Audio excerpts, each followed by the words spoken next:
जय प्रभु श्री राम।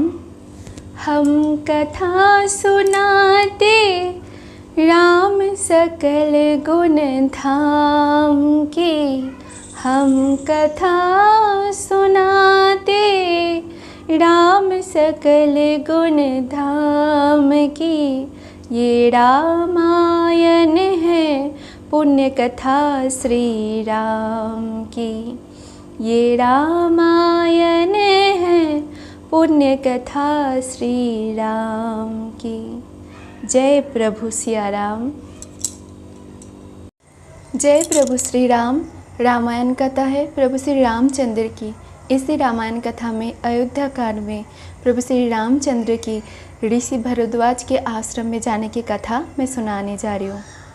जब निषाद राज गुह के वापस गंगा के उस पार पर चले गए तब राम ने लक्ष्मण से कहा, हे सौमित्र, अब हम सामने के फैले हुए इस निर्जन वन में प्रवेश करेंगे। ये भी हो सकता है कि हमें इस वन में अनेक प्रकार की भयंकर स्थितियों और उपद्रवों का सामना करना पड़े। कोई भी भयंकर प्राणी किसी भी समय किसी भी ओर से आकर हम पर आक्रमण कर सकता है। अतः तुम सबसे आगे चलो, तुम्हारे पीछे सीता चलेगी और सबसे पीछे तुम दोनों की रक्षा करते हुए मैं रहूँगा। अच्छी तरह से समझ लो कि यहाँ हम लोगों को आत्मनिर्भर होकर स्वयं ही एक दूसरे का बचाव करना पड़ेगा। राम की आज्ञा के अनुसार लक्ष्मण धनुष बाण संभाले हुए आगे आगे चलने लगे तथा उनके पीछे सीता और राम उनका अनुसरण करने लगे। वन के भीतर चलते चलते ये तीनों वत्स देशों में पहुँचे। ये विचार करके ही कमलांगी सीता इस कठोर यात्रा से अत्यधिक क्लांत हो गई होगी। वे विश्राम करने के लिए एक वृक्ष के नीचे रुक गए। संध्या हो जाने पर उन्होंने संध्याउपासना आदि कर्मों से निवृत्त पाकर वहाँ उपलब्ध वन्य पदार्थ से अपनी क्षुधा मिटाई। शयन शयन रात्रि घर आने लगी। राम लक्ष्मण से बोले, भैया लक्ष्मण, इस निर्जन वन में आज हमारी ये प्रथम रात्रि है। जानकी की रक्षा का दायित्व हम दोनों भाइयों पर ही है, इसलिए तुम सिंह की भांति निर्भय एवं सतर्क रहना। ध्यान से सुनो। कुछ दूरी पर उन अनेक प्रकार के हिंस्र प्राणियों का स्वर सुनाई दे रहे हैं। किसी भी क्षण इधर आकर तनिक भी अवसर पाकर हम पर आक्रमण कर सकते हैं। इसलिए हे वीर शिरोमणि, किसी भी अवस्था किंचित भी असावधान मत होना। फिर विषय को परिवर्तन करते हुए वे बोले, आज पिताजी अयोध्या में बहुत दुखी हो रहे होंगे और माता कैकेयी उतनी ही आनंदित हो रही होगी। अपने पुत्र को सिंहासन में बिठा के कैकेयी कुछ भी कर सकती है। रह रहकर मेरे मन में एक आशंका उठती है कि कहीं वे पिताजी के भी प्राण छल से ना ले ले। धर्म से पतित और लोभ के वशीभूत हुआ मनुष्य भला क्या कुछ नहीं कर सकता। ईश्वर ना करे कि ऐसा हो, अन्यथा वृद्धा माता कौशल्या भी पिताजी के और हमारे वियोग में अपने प्राण त्याग देगी। इस अन्याय को देखकर मेरे हृदय में अवर्णनीय वेदना होती है।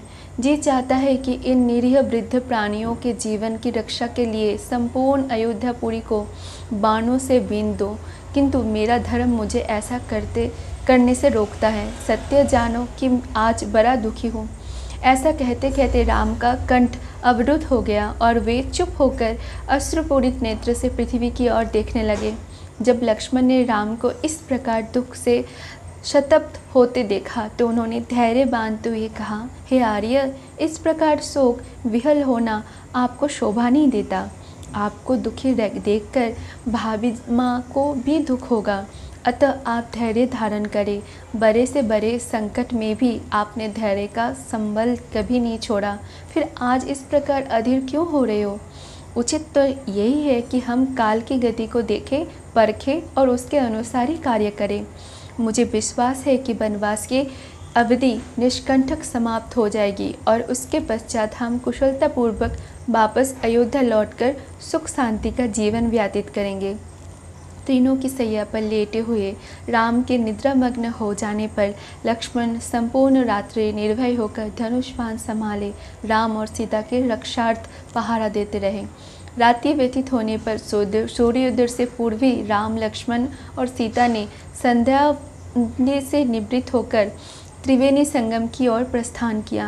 मार्ग में लक्ष्मण ने कुछ वृक्ष के स्वादिष्ट फलों को तोड़कर राम और सीता को दिया था।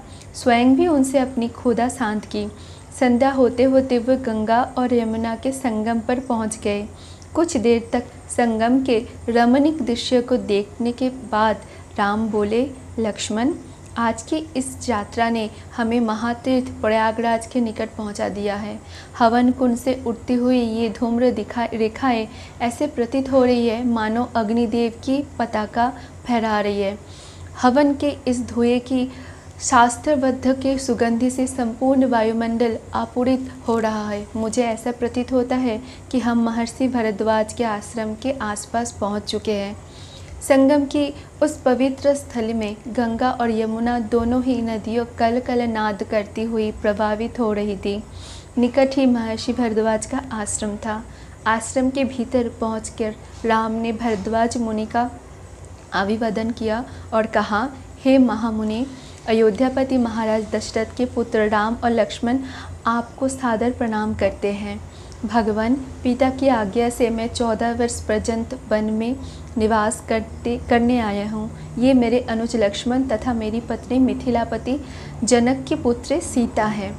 उनका हार्दिक सत्कार करने तथा बैठने के लिए आसन देने के पश्चात मुनि भरद्वाज ने उनके स्नानादि की व्यवस्था किया और उनके भोजन के लिए अनेक प्रकार के फल दिए।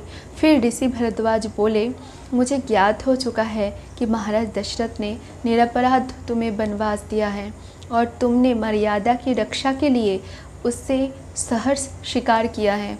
तुम लोगों 14 वर्ष तक मेरे इसी आश्रम में निश्चिंत होकर रह सकते हो। ये स्थान अत्यंत रमणीक भी है। राम ने कहा, निस्संदेह आपका स्थान अत्यंत मनोरम एवं सुखद है, परंतु मैं यहाँ निवास नहीं करना चाहता, क्योंकि आपका आश्रम अपनी गरिमा के कारण दूर दूर तक विख्यात है। मेरे यहाँ निवास करने की सूचना अवश्य ही अयोध्यावासी को मिल जाएगी और उनका यहाँ तांता लग जाएगा। इस प्रकार हमारे तपस्वी धर्म में बाधा पड़ेगी, आपको भी इससे असुविधा होगी। अतएव आप कृपा करके हमें कोई अन्य स्थान के विषय में बताइए जो एकांत में हो और जहाँ सीता का मन भी लगा रहे। राम के तर्कयुक्त वचनों को सुनकर ऋषि भरद्वाज ने कहा, यदि तुम्हारा ऐसा ही विचार है तो तुम चित्रकूट में जाकर निवास कर सकते हो, जो कि यहाँ से 10 कोस की दूरी पर है, और उस पर्वत पर अनेक ऋषि मुनि तथा तपस्वी अपनी कुटिया बनाकर तपस्या करते हैं। वो स्थान रमणीक तो है ही, और फिर बानर, लंगूर आदि ने उसकी शोभा को द्विगुण कर दिया है। चित्रकूट की सबसे बड़ी विशेषता है कि अनेक ऋषि मुनियों की तपस्या स्थली रही है, जिन्होंने मोक्ष प्राप्त की है। महर्षि भरद्वाज ने उन्हें उस प्रदेश के विषय में और भी अनेकों ज्ञात बताए। रात्रि हो जाने पर तीनों ने वहीं विश्राम किया।